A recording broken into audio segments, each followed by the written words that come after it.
तरीके की चीजें होती है, कोई भी आंदोलन होता है, अमूमन जो हमने देखा है, जिसके बारे में हमने सुना है, कहीं ना कहीं होता है कुछ ऐसे असामाजिक तत्व घुसते हैं और वही इन चीजों को खराब करते हैं। अब ऐसी चीजों पे हमारा कानून क्या कहता है कि क्या उनको छोड़ दिया जाए अगर डील हो जाती है तो, या उन पे एक्शंस होने चाहिए?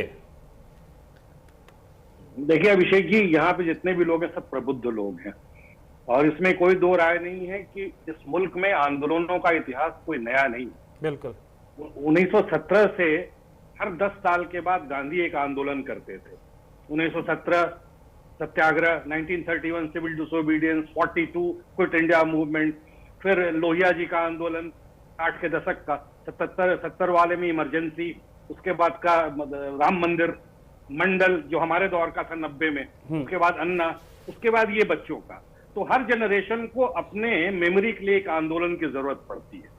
Every generation has one movement of its own, because वो उसके लिए कलेक्टिव मेमोरी का पार्ट बनता है। पहली बात। दूसरी बात, ये जितने भी आंदोलन होते हैं, इमरजेंसी का आंदोलन जो है वाटर स्टेट आंदोलन है, उसको बोला जाता है टेस्ट केस आंदोलन जिसको हम कहते हैं। तो ये जितने भी आंदोलन होते हैं उसके बाद जब हुकूमत से उनका नेगोशिएशन होता है तो 4-5 चीजों में होता है। पहली बात होती है जो उनके चार्टर ऑफ डिमांड्स हैं, वो सरकार उसको हुकूमत मानती है कि नहीं मानती है। दूसरी की आंदोलनों के समय जो एफआईआर दर्ज होते हैं या मुकदमे दर्ज होते हैं तो आंदोलन करने वाले हुकूमत से इस बात के लिए समझौता कराते हैं कि आंदोलन खत्म हो जाएगा तो आप ये सारे के सारे मुकदमे हमारे ऊपर से वापस ले लेंगे। और हुकूमतें जनरली उसकी हामी भरती है। इस बार भी हुकूमत में मतलब गवर्नमेंट ने हामी भरी है कि हम वापस ले लेंगे सारे के सारे एफआईआर। और तीसरी बात ये होती है कि एक बार जब समझौता हो जाता है तो फिर इस प्रॉमिस के साथ अलग होते हैं कि दोबारा हम फिर मिलेंगे अगर समझौते के टर्म्स का उल्लंघन हुआ तो अमूमन आंदोलनों का यही कैरेक्टर जो सोशल, लीगल और साइकोलॉजिकल कैरेक्टर होता है। अब रह गई बात आपके प्रश्न की। देखिए इस टाइप के जो आंदोलन होते हैं वो कलेक्टिव सेंटिमेंट का एक एक्सप्रेशन होता है। इसको किसी इस सिरे से खारिज कर देना कि ये विदेशी शक्तियों का हाथ है और तमाम चीजें, उस आंदोलन को एक ट्रिब्यूट नहीं देना है। क्योंकि खास तक इस मुल्क में कभी ऐसा नहीं हुआ है अभिषेक जी कि कोई आंदोलन हो और तब की हुकूमत उसको ये ना बोले कि विदेशी शक्तियों का हाथ था।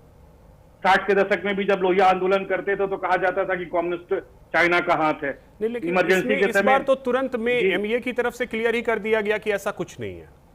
नहीं, वो तो कर दिया गया, लेकिन देखिए बात हम बार बार कह रहे हैं, मैं हर जगह सुप्रीम कोर्ट में भी कहता हूं, अपने लोगों से भी कहता हूं कि ये बात आज हुकूमत की नहीं है। बात हुकूमत के जो समर्थक हैं उनका जो तरीका है बात करने का और वो जो एक तरीके का प्रपंच डिस्कोर्स में छोड़ते हैं वो हुकूमत को नुकसान पहुंचाता है। वो एक नैरेटिव को नुकसान पहुंचाता है और सपोर्टर्स को इस बात से परहेज करना चाहिए। एक आदमी बड़ी शिद्दत के साथ 12 बजे निकल करके आवाम से गुफ्तगू कर रहा है, कनेक्ट होने की कोशिश कर रहा है और उसी का एक एमपी तमाम तरीके की उटपटांग बयान दिए जा रहा है।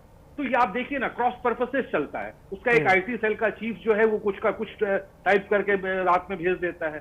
तो ये चीजें जो है कहीं ना कहीं वो हार्मनी हो उसको ब्रीच करती है। बिल्कुल। और जिससे होता क्या, जिस जनरेशन को हम एड्रेस कर रहे हैं उनके पास दो चीजें नहीं है अभिषेक जी, जिसको जेनजी कहते हैं। उनके पास कोई अनुभव नहीं है, माजी का कोई अनुभव नहीं है। 15 साल 20 साल 25 साल के लड़कों के पास क्या अनुभव हो सकता है? उनके पास अगर कुछ है तो जज्बा है।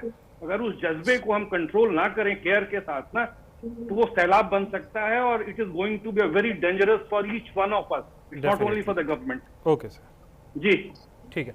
रजनीकांत सर, अब थोड़ा सा ये चीज, जैसा सर ने कहा कि जेनजी के पास अनुभव नहीं है और मैंने जहां तक महसूस किया एक पेशेंस भी नहीं है।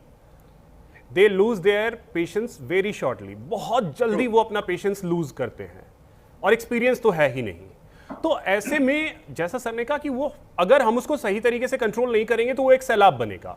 और अब अगर डील हुई है तो उस डील को अगर पूरा नहीं करेंगे तो फिर हो सकता है कि ये जो पहला था उससे कहीं ज्यादा बड़ा सैलाब हम देखें। जी बिल्कुल ठीक कहा।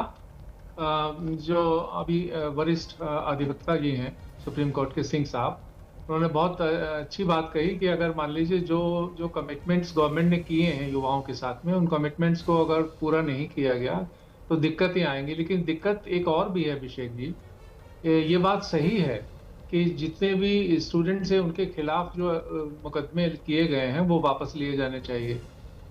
लेकिन उसमें जैसे आपने भी जिक्र किया कि अक्सर ऐसा होता है, इस तरह के आंदोलनों में कुछ असामाजिक तत्व आ जाते हैं और स्थिति को बिगाड़ने का प्रयास करते हैं।